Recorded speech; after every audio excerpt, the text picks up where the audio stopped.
जय हिंद दोस्तों, नमस्कार। बात कर लेते हैं आज के दिन भर की सारी बड़ी खबरों की दोस्तों, जहां सबसे पहले आज आपको बताएंगे पाकिस्तान ने भारतीय सेना के ड्रोन पर फायरिंग कर दी है दोस्तों, जिसने सीमा पर एक बार फिर तनाव बढ़ा दिया। आखिर बताएंगे कब, कैसे, कहां पर ये फायरिंग की गई और कौन से ड्रोन पर यह अटैक हुआ है। पाकिस्तान ने यह कैसे गैर जिम्मेदाराना हरकत की है दोस्तों, आखिर अटैक करने के पीछे क्या है कारण, सबसे पहले आपको बताएंगे। साथ ही चौंका देने वाली जानकारी बताएंगे, जहां पाकिस्तान के पक्ष में एक तरफा फैसला देने की तैयारी में है हेग कोर्ट, जिसने भारत की बढ़ा दी चिंता। आखिर ये हेग कोर्ट क्या है और इसके फैसले से भारत की चिंता क्यों बढ़ने वाली है दोस्तों। आखिर ये ऐसा क्या कर सकता है अपने फैसले में और क्यों इसके फैसले को मानना पड़ेगा, तो उधर आपको बता देंगे दोस्तों। हॉर्मुज पर अमेरिकी दावे की ईरान ने निकाल दी हवा, ट्रंप को दिखा दी आंख, कह दिया न रास्ता खुलेगा ना होगी बात। दरअसल आपको बताएंगे कैसे बातचीत को छटपटा रहे हैं ट्रंप। अब ईरान ही कह रहा है कि नहीं होगी कोई बात। जी हाँ, कैसे ट्रंप ने अपने पैर पर मारी है कुल्हाड़ी दोस्तों, बताएंगे। छटपटाते दिखाई दे रहे हैं मिस्टर डोनाल्ड ट्रंप। साथ ही साथ क्या पाकिस्तान के हट जाने के बाद अब रशिया कराएगा युद्ध विराम, तो वहीं पेट्रोल एलपीजी पर दोस्त रशिया ने अमेरिका को दिया ललकार। भारत की दमदार विदेश नीति पर कौन सी बड़ी बात कह दी दोस्तों, जिसने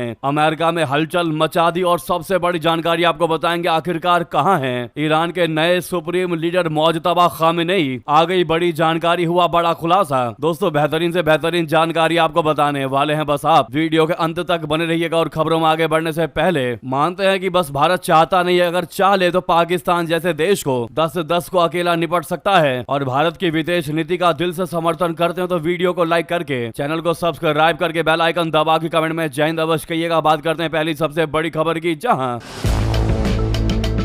जम्मू के अंतर्राष्ट्रीय सीमा क्षेत्र में पाकिस्तान की ओर से भारतीय आरपीएफ यानी कि रिमोटली पायलटेड एयरक्राफ्ट पर फायरिंग का मामला सामने आया है दोस्तों। हालांकि किसी के नुकसान की कोई खबर नहीं है। रिपोर्ट के अनुसार बीती रात कनाचक सेक्टर में पाकिस्तान की पोस्टों से कुल 5 राउंड फायरिंग किए गए। इनमें से 4 राउंड पाकिस्तानी पोस्ट खेरी और 1 राउंड आलम पोस्ट से दागे गए हैं दोस्तों। जानकारी के अनुसार भारतीय आरपीएफ अपने ही क्षेत्र में नियमित निगरानी यानी सॉटी कर रहा था, तभी पाकिस्तान की तरफ से यह फायरिंग की गई। हालांकि इस घटना में भारतीय ड्रोन को कोई नुकसान नहीं हुआ और वो सुरक्षित तरीके से वापस लौट आया। ये घटना दोस्तों ऐसे समय पर सामने आया है जब सीमा पर पहले ही कई बार पाकिस्तान द्वारा संघर्ष विराम उल्लंघन की घटनाएं होती रही हैं, जिनका भारतीय सेना ने तगड़ा जवाब दिया है। पाकिस्तान सीमा बलों की इस हरकत से तनाव बढ़ने की आशंका है दोस्तों। पिछले साल दोनों देशों के बीच हिंसक संघर्ष देखने को मिला था। पहलगाम हमले के बाद से दोनों देशों में तनाव बढ़ा हुआ है और एक छोटी सी उकसावे की चिंगारी भी जंग में बदल सकती है। ऐसे में पाकिस्तान की ये हरकत बेहद गैर जिम्मेदाराना और उकसावे भरी मानी जा रही है दोस्तों। भारतीय सीमा के पास पाकिस्तान की गतिविधियां जारी हैं और वो लगातार सीज फायर का उल्लंघन कर रहा है। हाल के दिनों में एलओसी के पास पाकिस्तान के ड्रोन और गुब्बारे देखे गए हैं। इसके अलावा पाकिस्तान लगातार पीओके में मौजूद आतंकियों को मदद पहुंचा रहा है, जो आए दिन भारत पर हमले करने की कसमें खाते हैं। भारतीय सेना और जम्मू कश्मीर पुलिस भी अलर्ट पर है और तलाशी अभियान चलाए जा रहे हैं। जानकारी ये भी सामने आ रही है कि जम्मू कश्मीर के गांदरबल सेना ने मंगलवार रात तलाशी अभियान चलाया। इस दौरान हुई मुठभेड़ में एक आतंकी मारा भी गया है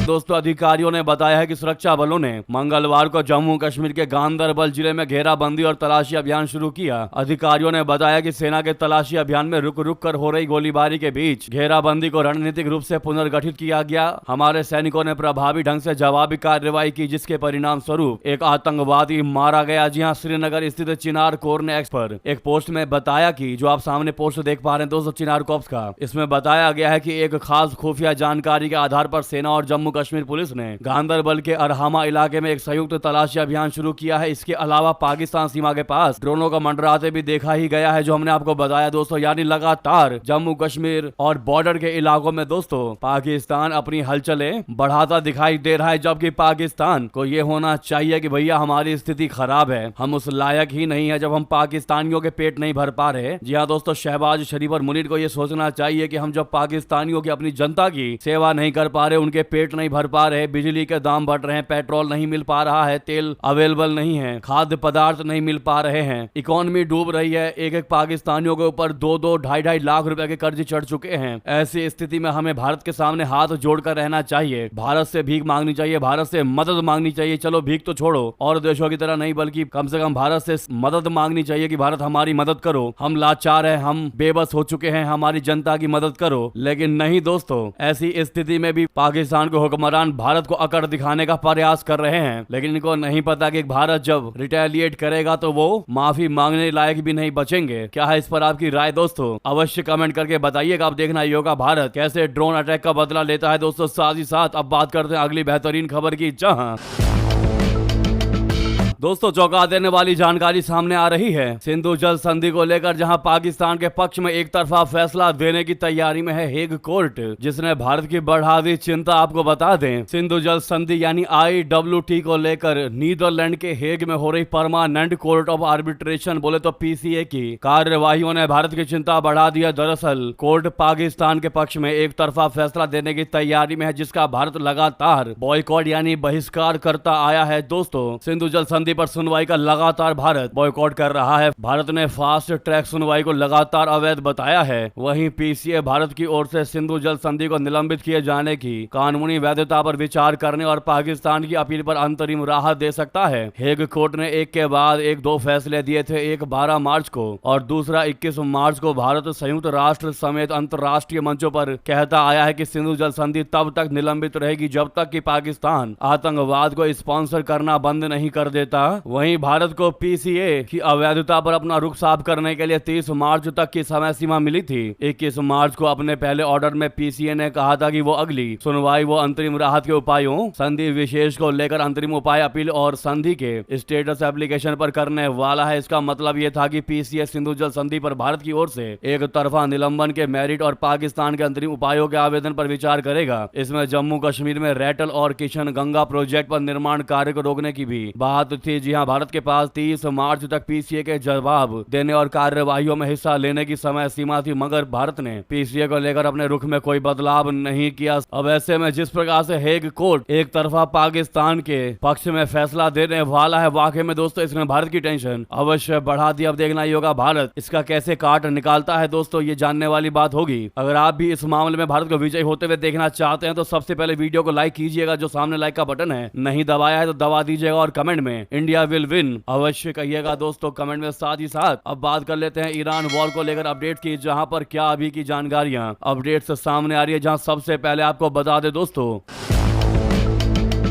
ना रास्ता खुलेगा ना बात होगी। जी हां, हॉर्मुज पर अमेरिकी दावे की ईरान ने निकाल दी हवा, ट्रंप को दिखा दी आंख। दोस्तों मध्य पूर्व में तनाव अपने चरम पर पहुंचता दिखाई दे रहा है। जंग के मैदान में ईरान ने अपने दुश्मन अमेरिका और इजराइल को सख्त से सख्त संदेश देते हुए स्ट्रेट ऑफ हॉर्मुज को खोलने और किसी भी तरह की बातचीत से साफ साफ इनकार कर दिया है। ईरान की संसद के डिप्टी स्पीकर के बयान और बढ़ते सैन्य तनाव के बीच वैश्विक तेल आपूर्ति और अर्थव्यवस्था पर भी इसका तगड़ा असर दिखाई देने लगा है। दोस्तों ईरान की संसद के डिप्टी स्पीकर ने साफ कह दिया है कि हॉर्मुज स्ट्रेट को नहीं खोला जाएगा और अमेरिका के साथ कोई भी बातचीत ना हुई है और ना ही आगे होगी। उन्होंने ये भी कहा कि संसद के स्पीकर द्वारा बातचीत से जुड़े बयान निराधार हैं और विवाद पैदा करने के लिए दिए गए हैं। डिप्टी स्पीकर ने कहा कि युद्ध शांति और बातचीत से जुड़े सभी फैसले ईरान के सर्वोच्च नेता के अधिकार क्षेत्र में आते हैं और फिलहाल बातचीत के लिए कोई अनुमति नहीं दी गई है। ईरान की संसद ने हॉर्मुज स्ट्रेट के प्रबंधन को लेकर एक नई योजना को मंजूरी दी है। इस योजना के तहत इस महत्वपूर्ण जलमार्ग से गुजरने वाले जहाजों पर टोल लगाने का प्रस्ताव रखा गया है। हॉर्मुज स्ट्रेट में जहाजों की आवाजाही लगभग ठप होने से वैश्विक तेल बाजार पर बड़ा असर पड़ा है। तेल की कीमतों में तेजी आई है, जिससे दुनिया भर की अर्थव्यवस्थाओं पर नकारात्मक प्रभाव पड़ने की आशंका बढ़ गई है। दोस्तों इतना ही नहीं, डोनाल्ड ट्रंप को चिढ़ाने के लिए एक नया मूवमेंट क्रिएट कर दिया। मूवमेंट कुछ ऐसा था दोस्तों जो पहली बार देखने को मिला है वॉर के बीच में, यानी जंग के बीच सड़क पर जश्न मनाते नजर आए ईरानी राष्ट्रपति। दे दिया इंटरनेशनल संदेश। आपको बता दें ईरान के राष्ट्रपति मसूद पेजेश्कियन और विदेश मंत्री अब्बास अराक्ची ने मंगलवार को इस्लामिक रिपब्लिक डे के अवसर पर तेहरान की सड़कों पर आयोजित रैली में शामिल हुए। देश के तमाम बड़े नेताओं की हत्या के बाद खतरा बरकरार है। इसके बाद भी दोनों नेताओं की ये दुर्लभ सार्वजनिक उपस्थिति देखने को मिली है। दोनों नेता बिना किसी स्पष्ट सुरक्षा घेरे के भीड़ के बीच घूमते नजर आए, लोगों से बातचीत की और कई जगह रुककर रैली में शामिल नागरिकों के साथ सेल्फी भी ली। सोशल मीडिया पर वायरल हुए वीडियो में दोनों नेता आम लोगों के साथ काफी रिलैक्स नजर आ रहे हैं। जब विदेश मंत्री अराक्ची से पूछा गया कि वे प्रदर्शनकारियों के बीच क्यों शामिल हुए तो उन्होंने जवाब दिया कि मैं उनके बीच रहने आया हूँ। उन्होंने कहा कि इस जमीनी आंदोलन से ऊर्जा लेने और इस एकता जन एकजुटता का आनंद लेने आया हूँ। दोस्तों अब ये तस्वीर पूरी दुनिया में ईरान की मजबूत छवि को पेश कर रही है। ट्रंप के साथ मोय मोय वाली स्थिति पैदा हो गई है। ऐसे संघर्ष के बीच भी बड़े नेता अपनी जान की परवाह किए बिना लोगों के बीच पहुंचे। इससे पहले पेजेश्कियन और अरागची तेहरान की सड़कों पर ईरानी कुदस दिवस के मौके पर सुरक्षा प्रमुख अली लारीजानी के साथ नजर आए थे। दोस्तों ये दिखाता है कि देश की नेतृत्व व्यवस्था जनता के साथ कंधे से कंधा मिलाकर खड़ी है और चुनौतियों से बिल्कुल झुक नहीं रही है। जी हाँ दोस्तों, यानी ट्रंप चले थे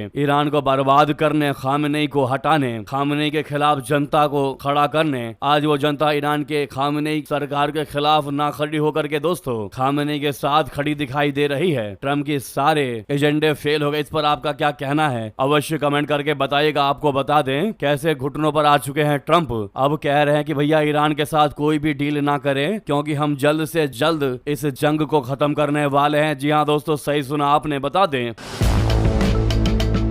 अमेरिका और ईरान के बीच चल रही जंग के बीच अमेरिकी राष्ट्रपति ट्रंप ने बड़ा बयान दे दिया। जस्ट उन्होंने कहा है कि ये युद्ध अगले 2 से 3 हफ्तों में खत्म हो सकता है और अमेरिकी सेना जल्द ही ईरान से बाहर आ सकती है। व्हाइट हाउस में मीडिया से बात करते हुए ट्रंप ने कहा कि अमेरिका अपने मुख्य सैन्य उद्देश्यों को लगभग हासिल कर चुका है। उनका कहना है कि ईरान के परमाणु कार्यक्रम को रोकना ही सबसे बड़ा लक्ष्य था जो अब पूरा हो चुका है। जी हाँ, ट्रंप ने दावा किया कि लगातार सैन्य हमलों के कारण ईरान की सैन्य ताकत काफी कमजोर हो गई है। उन्होंने यहाँ तक कह दिया कि ईरान को दोबारा अपनी स्थिति मजबूत करने में 15 से 20 साल लग सकते हैं। उन्होंने ये भी संकेत दिया है कि अमेरिका और ईरान के बीच समझौते की संभावना बनी हुई है। इसी बीच जानकारी ये भी है दोस्तों कि क्या पाकिस्तान बेदम हो चुका है? क्या अब रशिया रुकवा देगा इस ईरान जंग को? क्या है जानकारी? CIA के संपर्क में खुफिया चीफ ने क्या कहा? बता दे दोस्तों ईरान युद्ध को लेकर जो बड़ी जानकारी सामने आ रही है। रशिया की विदेशी खुफिया एजेंसी के प्रमुख का कहना है कि वो ईरान युद्ध को खत्म करने के लिए अमेरिकी खुफिया एजेंसी CIA के संपर्क में है। टाइम्स ऑफ इजराइल की रिपोर्ट के अनुसार रूस की SVR विदेशी खुफिया एजेंसी के प्रमुख सरगई नारिश्किन ने 1 अप्रैल को कहा है कि रूसी एजेंसी ईरान की स्थिति के बारे में अपने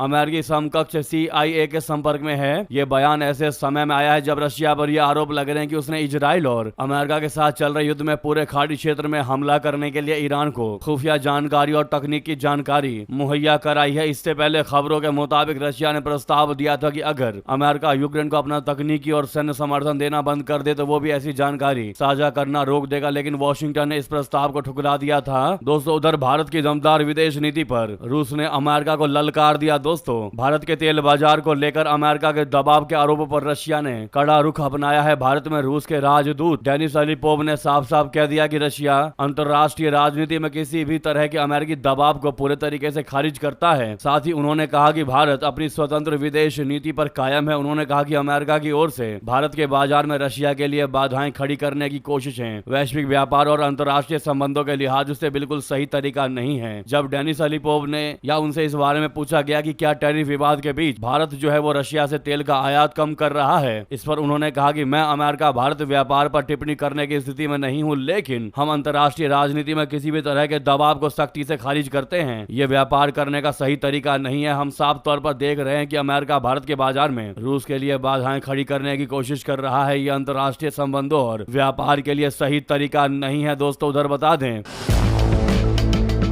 एक तरफ जहां भारत के साथ अच्छी दोस्ती की बात कर रहा है रशिया, दूसरी तरफ भारत के साथ ही दोगलापन भी दिखा रहा है। अब आप कहेंगे रशिया भारत के साथ दोगलापन कैसे कर सकता है? आपको बता दें जब बात इंटरेस्ट की आती है दोस्तों तो अच्छे से अच्छे दोस्त भी चाल चलने लगते हैं। आपको बता दें खबर यह है कि कभी रशिया पर भड़का था चाइना कि भैया भारत को सबसे घातक हथियार तुम क्यों दे रहे हो, यह हमारे देश के लिए खतरा साबित हो सकता है। लेकिन अब जो जानकारी आ रही है वो ये कि खुद रशिया चीन को यह घातक हथियार दे रहा है दोस्तों, जो कि भारत के लिए बहुत बड़ा खतरा पैदा कर रहा है। दोस्तों यूक्रेन युद्ध शुरू होने के बाद से ही चाइना और रशिया के बीच दोस्ती नो लिमिट वाली हो गई। एक समय था जब रशिया को यह डर सताया करता था कि चीन उसके फोर ईस्ट इलाके पर कब्जा कर सकता है। ऑस्ट्रेलियाई थिंक टैंक ASPI की रिपोर्ट के अनुसार अब चाइना और रशिया की जोड़ी वैश्विक व्यवस्था को आकार दे रही है और ये पश्चिमी देशों के लिए बड़ा खतरा बनती जा रही है। चीन के पास अत्याधुनिक रूसी हथियार तकनीक खुलकर आ रही है जिसका असर भारत की सुरक्षा पर भी पड़ रहा है। एक समय वो भी था जब चाइना ने रशिया से शिकायत की थी कि वो भारत को अत्याधुनिक हथियारों की तकनीक क्यों दे रहा है, और आज रशिया चाइना को ये खतरनाक हथियार दे रहा है। दोस्तों,